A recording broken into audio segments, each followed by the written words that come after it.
it took a lot. I'm very, very glad he was able to take time coming up on here. Love his stuff. So we're going to shift gears. And of course, like I said, talking about the Dirty Birds earlier and really, really getting an expertise insight. Last time, I had a couple of very, very insightful guys. Aaron Freeman at one point with Locked on Falcons. He was great. Even when I had Big Low Country as well, the coach, talking a lot about the Atlanta Falcons. So joining us on the 95 North Falcons Talk is a guy that I really am curious how he looks at this season. My good friend, Alberto Antonetti, joined.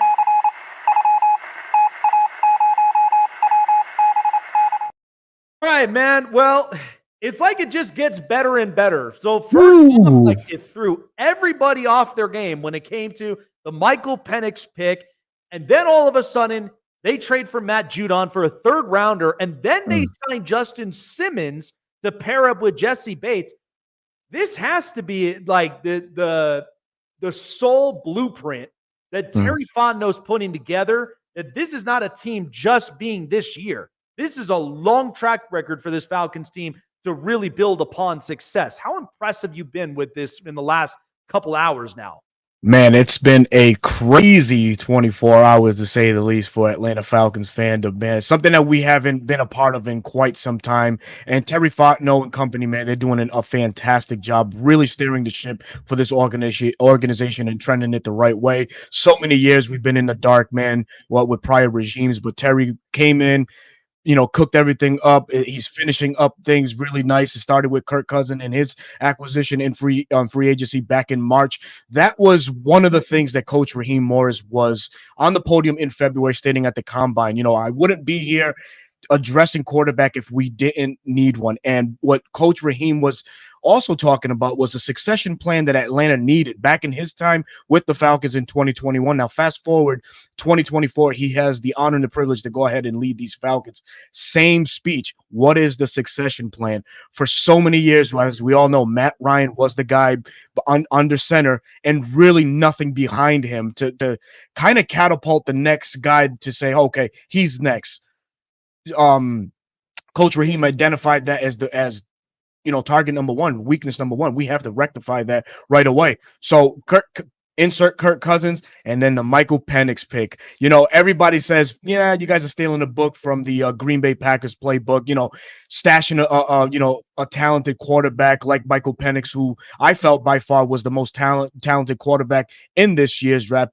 To me, QB number one, and I'm glad that the Falcons were able to get him because now that's your quarterback for the future. So you essentially just 180 the room in just a short amount of time. So Terry Fontenot and company, man, it's been a work in progress, and I'm glad that everything is coming to fruition. You mentioned the Matt Judon trade.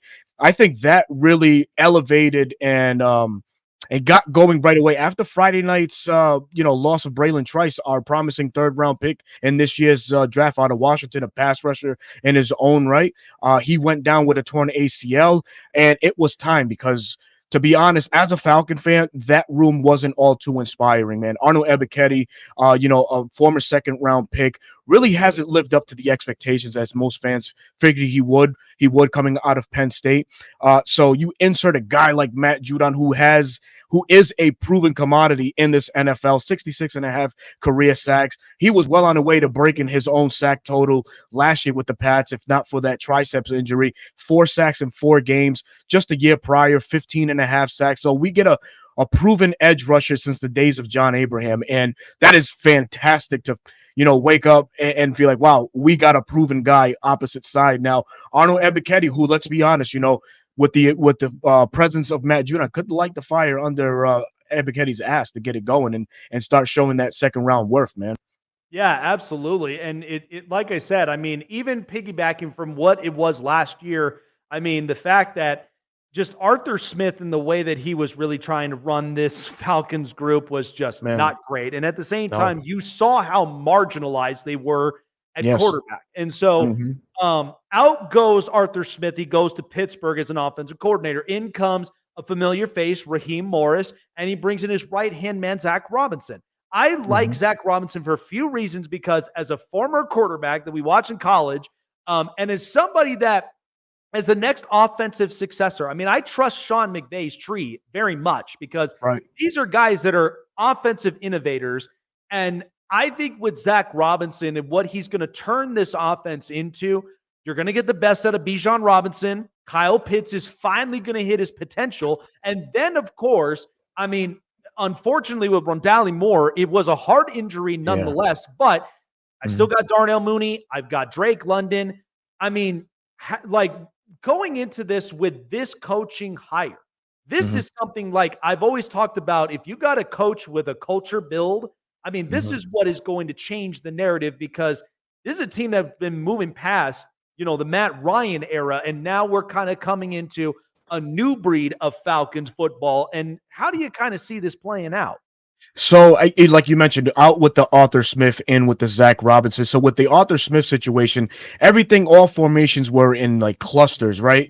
Everything was too right heavy, too left heavy, too many receivers on one side. With Zach Robinson, what we're gonna get now is spread. Utilize these guys' strengths and their physicality at the positions to really make the most out of the opportunity. Drake London has been hindered by quarterback play the last 2 years, but he was still productive. Albeit the touchdown ratios aren't what we want them to be, but the catches, the yards, they're there. Now you insert a guy like Kirk Cousins, who is an elite processor, and that's one of the things that Coach Raheem wanted and his next quarterback was to be an elite processor, can survey the field and really make the right decisions on the field. A guy like Drake London is going to benefit. Darnell Mooney, as you mentioned, that's a guy that a lot of people sleep on. This was a former 1,000-yard receiver just as little as 2021, just a few years ago. But that's another guy that's been plagued by some bad quarterback play with the Chicago Bears. The Rondale Moore situation, yes, it sucks. I feel bad for the young man. He was having a great camp, but there's an emergence, so to say, coming up for that third wide receiver spot in Casey Washington, a wide receiver out of Illinois, drafted in the 6th round. The kid has potential. I love his upside. He's your prototypical possession receiver, and he has a little kick to him. So I expect big things out of him.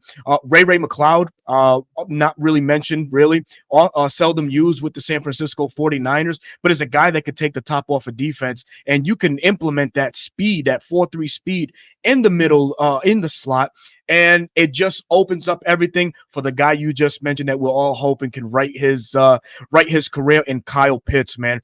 Kyle Pitts, of course, drafted 4th overall in 2021, hasn't lived up to the hype, so to say, but the quarterback play hasn't been inspiring neither. You look at what Kirk Cousins was able to do with TJ Hawkinson last year, over 126 targets. Now, we all know that some of those targets were available because of Justin Jefferson not being available for most of the season, but it's a security blanket, and that's what Kirk Cousins likes, is the tight end. And in a way that you can maybe say this or spin it, I will take Kyle Pitts' athleticism over TJ Hawkinson, 9 times out of 10. So I'm expecting this to be, it's funny to say, but Kyle Pitts is welcome to the NFL, or his breakout season, to say the least, man. So I'm excited. I'm excited with what Zach Robinson can bring, what innovation he can bring into this offense. He does come from that Sean McVay tree. He's been an understudy to Sean McVay, so he knows how to utilize, the height, the speed, the physicality at the position. So I'm beyond myself. I'm just ready for week 1, man. I wish it was tomorrow. Oh, I know, man. The NFL season, this is why the NFL is just so king for it, because it just gives us content every single day to really just talk about, and so I cannot wait until that first official kickoff starts up, because myself being a betting man, and especially with our good partners at BetUS, I've got a lot of things cooking, man. So I'm excited for it this year. So Kirk Cousins comes in, and my takeaway with it is they clearly upgraded a quarterback than what they've had in the last few years that had not panned out. So Kirk comes in. It's a totally different look now. And as somebody who distributes the football very, very well, how do you really preview Kirk Cousins, coming into this, knowing, well, he's coming back from an Achilles injury, which is everybody's concern, because the next thing I'm going to get into is, of course, our rookie. But to focusing up on him, How do you really just kind of see this season play out with him? Is this something, because it's him and Aaron Rodgers I'm really keeping an eye on with that Achilles, because it's Mm-hmm. not fun when you have to, like, recover it very slowly, especially when you're getting up in age. That's Yeah. something that's really worth interesting kind of looking at this year, right? Yeah, yeah, and a fun aspect to look at. Both candidates are going to be strong candidates for comeback player of the year, both suffering the same injury and Achilles tear. But the thing with Kirk Cousins is, and I think the reason why the Falcons targeted Kirk Cousins was when the arrival of Raheem and Zach came in. Is bringing or instilling a formations or an offense that's kind of similar to what Kevin O'Connell runs now with the Minnesota Vikings. So the verbiage, the formations, and things of that nature is right up Kirk's alley, and he knows it very well. So I think it will be a seamless transition. He does have in front of him, thank God, a top 10 rated per PFF offensive line. So that's also key. We got some hogs in there. We have an all-pro in Chris Lindstrom. We have an up-and-coming Matt Bergeron at left guard that we drafted some years ago, and he had an excellent rookie campaign. We have the Iron Man, as we call him around in Atlanta, and Jake Matthews, and of course Caleb McGarry. So there's a lot of good things in place for Atlanta now, and as mentioning with the offense, I think it's an offense that's not too complicated for Kurt to run. That's why when we see him in practice, or we see some tidbits from some of the other creators that are around Flowery Branch that are allow us to see it, he has such a command of the offense. He knows where everybody is and where he expects everybody to be at their spot. So for those reasons, I feel like Kurt can just really pick up kind of where he left off last year. Where he left off was he was tearing up the NFL, man. So his touchdown to interception ratio was phenomenal. He already had, I believe, close to 3,000 yards passed before he went down. So I expect Kirk Cousins to really just pick up where he left off last year, man. Absolutely. And it gets into my conversation now with the Michael Penix pick, because ultimately Terry Fontenot's plan is that, yes, we have the quarterback for the now, but we have the quarterback for the future. And I will tell you this, Berto, is that, like, watching his play style in Washington, that is the most NFL ready quarterback that I think I'd seen, especially for a lefty. So when I watch him in the preseason game, my takeaway was that play that he had where the defensive front was literally getting pushed against him. Most of the time, rookie quarterbacks, they do a couple of things. They either run out to create space, like a Bo Nix, or they get frantic, a little bit like a Drake May in a couple of them. I didn't get either. I got a guy that was strong in the pocket, even if that defense is getting in his face, and he still threw an accurate bullet to his target.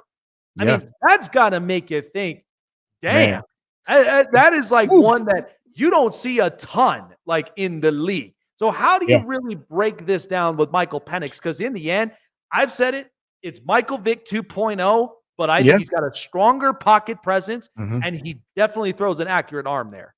He definitely does. And like you just mentioned, with the pocket just really collapsing around him. The word in Atlanta was, when used in that moment for that play, was poised and confident, was the two words that were being used when breaking down that play. And exactly that, he showed the poise and confidence. He didn't panic. He didn't roll out. He didn't scramble, make a possible doable situation to a shitty one, man.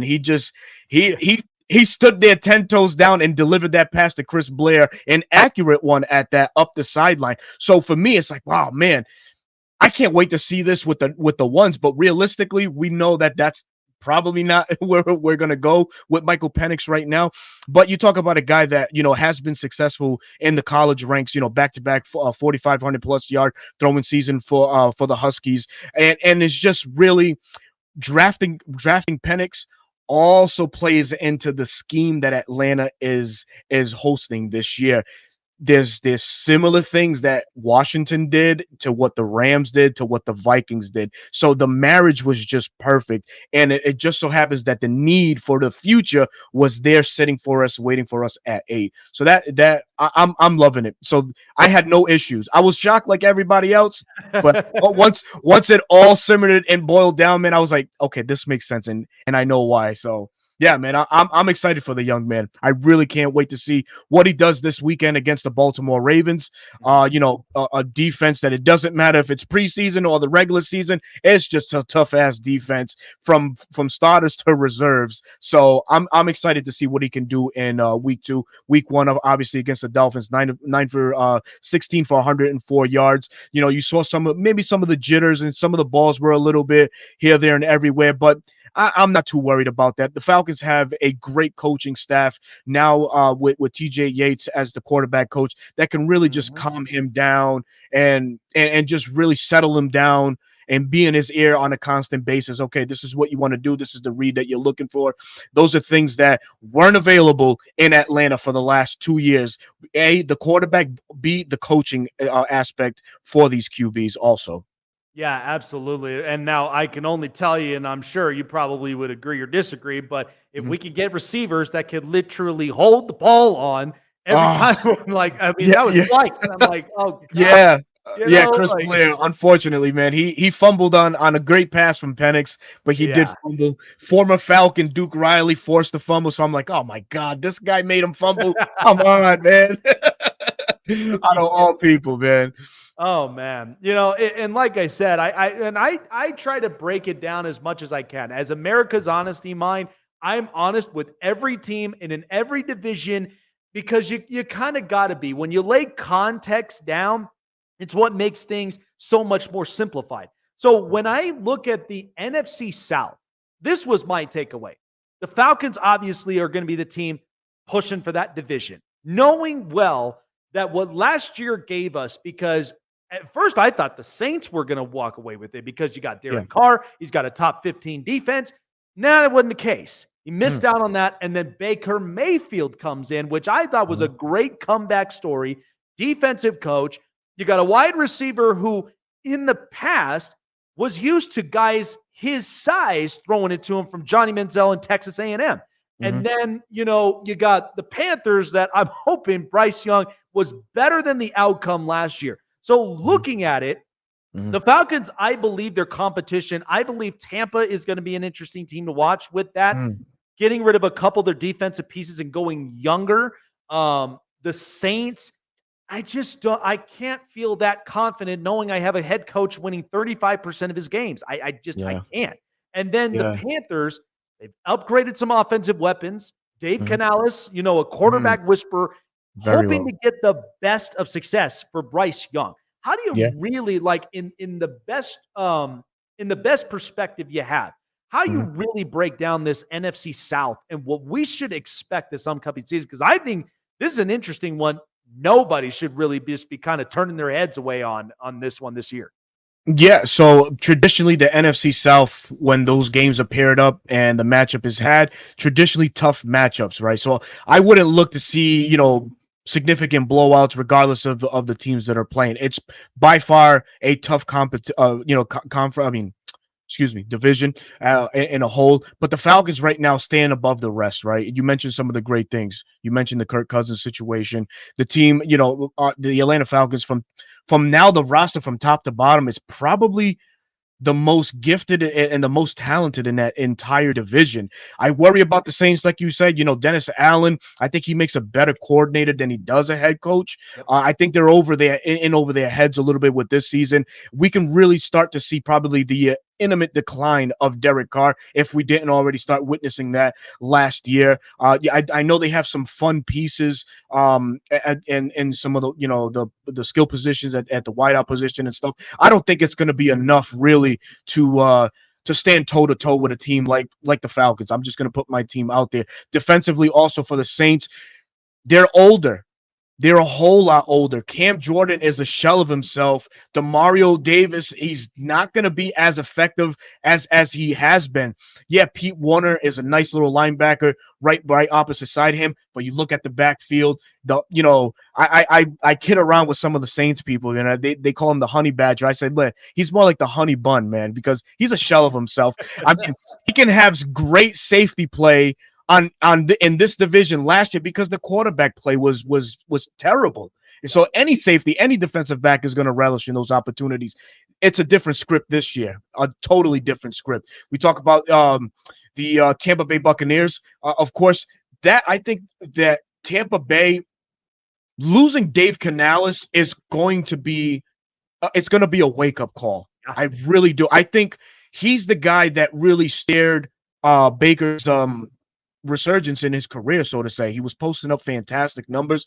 We all know, Mike Evans is a Hall of Fame wide receiver, bar none. The guy has been the model of consistency for the Tampa Bay Buccaneers for the better part of 10 plus years. Chris Godwin is a good one too, wide receiver. But in comes Liam Cohen, an offensive coordinator that has some ties to, the McVay situation in that tree. I just don't think they'll do enough, and I don't think that Liam Cohen can really get Baker going the way that Canales did. Now, we mentioned Canales. Obviously, he's now with the Carolina Panthers. That's a project in itself, man. I know most Carolina fans are probably punching air for taking Bryce Young. They should have took C.J. Stroud in that draft, respectfully. We all see what C.J. Stroud is doing, and we've all seen what Bryce Young is doing, which is really not much. The hype and all of that play a factor into it. He had a decent career at Alabama. I just think it's a project itself, man, overall for the Carolina Panthers to be competitive in this year. I just don't really see a lot coming from them neither, man. So I firmly believe that this is the Falcons division to take this year, man. We've upgraded way too much, and everything is in front of us. So for those reasons, man, I think it's the Falcons division. And especially, too, picking up to where the defense last year was the most improved in the league, and especially when you get a defensive-minded coach in Raheem Morris, who is very much a player-type coach. Players are invested, and you got to love that, because when you go into a locker room and you're ready for every single game day on Sunday, you got to have the energy. You got to have the vibe in the room under control, and that's exactly what he is. Positive things I've heard from him, especially with players that love to play for a guy that's invested in them to get the best of their potential. So, yeah, I think this season for the Atlanta Falcons, it's going to be fun. But a question to ask you before letting you go. I asked this with every one of them covering the teams, because I'm digesting this stuff, man. I'm getting every NFL content possible before that kickoff starts. How would you break down the Falcons season and their record? Because ultimately, this is what I said. They are capable of one more win on that schedule now. Having these guys that they picked up to improve in that defense, where do you see them, and what's the record this year? Before the moves, I would have said this is probably a 9-win team. Honestly, before the Judon, the Simmons pickup, I would have said it would have probably been a 9 or 10 win team. Now with the additions, brother, I'm shooting for the ceiling. I'm shooting for the moons, man. For me, I feel like it's Super Bowl or bust, but that's just the inner fan in me.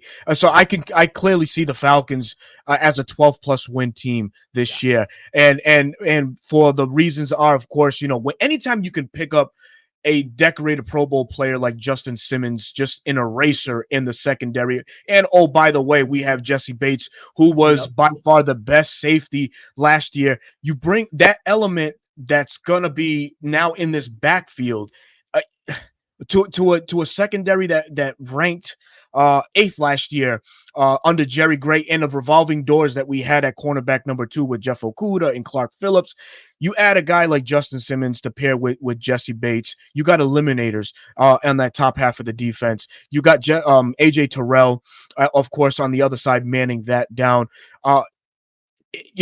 Insert Matt Judon, a guy that's done it all. Well, he hasn't done it all yet, but he does have he has done a lot in the league. 66.5 career sacks, man.